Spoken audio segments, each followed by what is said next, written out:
Hello बच्चों, आज हम आपके लिए फिर हिस्ट्री का ही चैप्टर 3 लेकर आए हैं। आज हम जानेंगे हिस्ट्री क्लास 10 चैप्टर 3 के सभी ऑब्जेक्टिव्स जो मैट्रिक 2023 में जो एग्ज़ाम पूछे जाएंगे इन्हीं से रहेगा।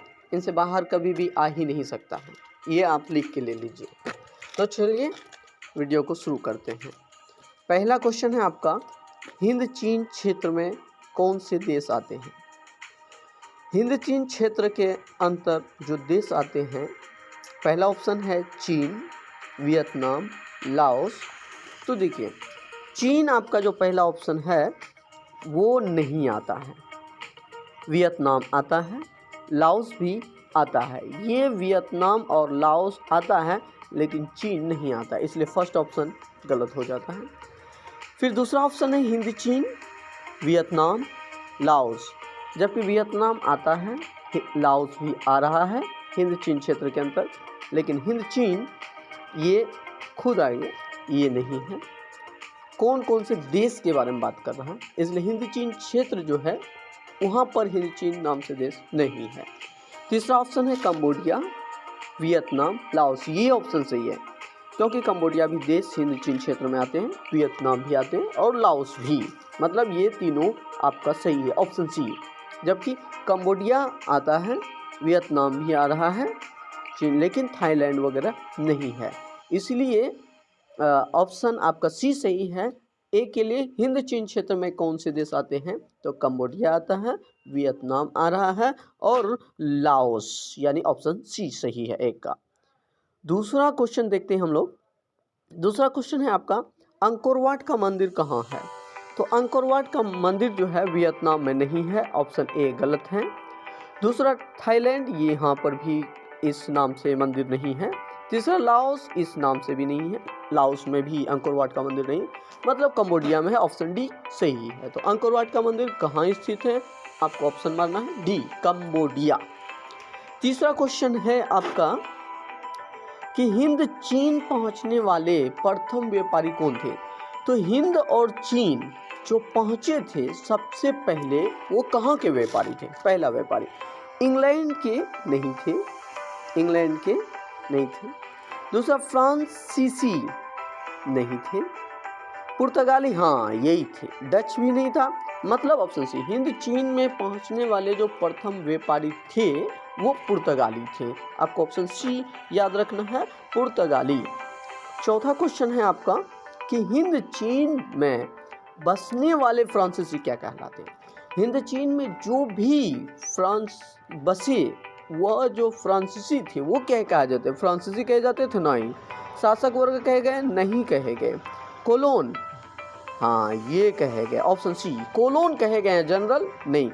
मतलब हिंद चीन में बसने वाले फ्रांसीसी जो है वो कोलोन कहे गए। क्या कहे गए? कोलोन कहे गए थे। पांचवा सवाल है आपका, नरोत्तम सिंहानुक, नरोत्तम सिंहानुक कहाँ के शासक थे? तो ध्यान दीजिएगा, आपका ऑप्शन है, पहला ऑप्शन है वियतनाम, नहीं ये गलत बात है। नरोत्तम सिंहानुक जो है वो वियतनाम के शासक नहीं थे। दूसरा लाओस, नहीं ये भी नहीं, वहाँ के भी शासक नहीं थे। थाईलैंड नहीं, मतलब कंबोडिया के शासक थे। नरोत्तम सिंहानुक जो है वो कंबोडिया के शासक थे। अगला सवाल आपका छठा नंबर है कि the history of the loss of Vietnam, the history of the loss of Vietnam किसने लिखा? ये बुक है the history of the loss of Vietnam, जो हो ची मिन्ह नहीं लिखा, मतलब ये किताब किसने लिखा? फॉन होई चाउ, हाँ ये जवाब आपका सही है, फॉन वोई चाउ ने लिखा था। क्वांग ने ये किताब नहीं लिखा, त्रियू ने ये किताब नहीं लिखा, तो आपको ऑप्शन डी सही है, फॉन वोई चाउ। अगला सवाल है आपका सातवां नंबर, जिसमें कह रहा है मार्च 1940 ईस्वी में, मार्च 1940 ईस्वी में फ्रांस और वियतनाम के बीच होने वाला समझौता किस नाम से जाना जाता है? आपको ध्यान रखना है, कहा है कि समझौता, दो देशों के बीच जो समझौता हुई थी, मतलब फ्रांस और वियतनाम के बीच हुई थी, उन समझौता का नाम जो है क्या, किस नाम से जाना जाता है? जिनेवा समझौता नहीं, ये बिल्कुल नहीं कहा जाता है। आपको कहा हनोई समझौता, हाँ यही कहा गया था, हनोई समझौता के नाम से जाना जाता है, जबकि पेरिस समझौता बिल्कुल नहीं, धर्मनिरपेक्ष समझौता बिल्कुल नहीं।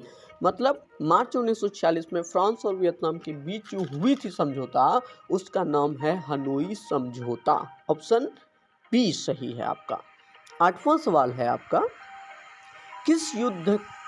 किस प्रसिद्ध दार्शनिक ने, क्या कहा आपको, 8वां सवाल है, किस प्रसिद्ध दार्शनिक ने एक अदालत लगाकर अमेरिका को वियतनाम युद्ध के लिए दोषी करार दिया। मतलब ऐसा कौन सा आदमी था जिन्होंने अदालत लगाया एक ही और अमेरिका को वियतनाम युद्ध के लिए दोषी ठहरा दिया था? आपको बताना है। रसेल, जी हाँ बिल्कुल सही जवाब है आपका, पहला ही ऑप्शन सही है। रसेल जो थे उन्होंने एक ही अदालत लगाकर अमेरिका को वियतनाम युद्ध के लिए दोषी करार दिया था, जबकि हो ची मिन्ह बिल्कुल नहीं है, नरोत्तम सिन्हानुक बिल्कुल नहीं, रोसो बिल्कुल नहीं। ऑप्शन ए सही है 8 का। अगला सवाल आपका 9 है कि हिंद चीन क्षेत्र में अंतिम युद्ध समाप्ति के समय अमेरिकी राष्ट्रपति कौन थे? जब हिंद चीन क्षेत्र में युद्ध हो रही थी, अंतिम सीमा पर था, उस समय अमेरिका के राष्ट्रपति कौन थे? तो वाशिंगटन नहीं थे, निक्सन, हाँ ये थे आपका। जब हिंद चीन क्षेत्र में जो युद्ध हो रहा था, जब अंतिम युद्ध की सीमा पर पहुंच चुकी थी, उस समय निक्सन ही अमेरिका के राष्ट्रपति थे, जॉर्ज बुश नहीं, रूजवेल्ट ये तो बिल्कुल नहीं है। मतलब इसका ऑप्शन बी सही है आपका। 10वां सवाल है आपका, होवा होवा, नाम सुनिए थोड़ा, होवा होवा आंदोलन किस प्रकृति का था? मतलब होवा होवा जो आंदोलन हुई थी वो कैसा था? तो क्रांतिकारी बिल्कुल नहीं था, धार्मिक नहीं, धार्मिक था थोड़ा सा, साम्राज्यवादी समर्थक नहीं, लेकिन क्रांतिकारी धार्मिक, मतलब दोनों था, क्रांतिकारी और धार्मिक। ऑप्शन डी आपका बिल्कुल सही है। मतलब 10वां सवाल का आंसर डी, होवा होवा आंदोलन किस प्रकृति का था? क्रांतिकारी धार्मिक था। तो दोस्तों उम्मीद करते हैं ये वीडियो आपको अच्छा लगा है। अगर आप मेरा फर्स्ट पार्ट और सेकेंड पार्ट अभी तक नहीं देखे हैं तो लिंक डिस्क्रिप्शन में चाहिए, जल्दी से उसको क्लिक करके देखिए। क्यों? क्योंकि इन्हीं क्वेश्चन को आप एग्जाम में देखेंगे और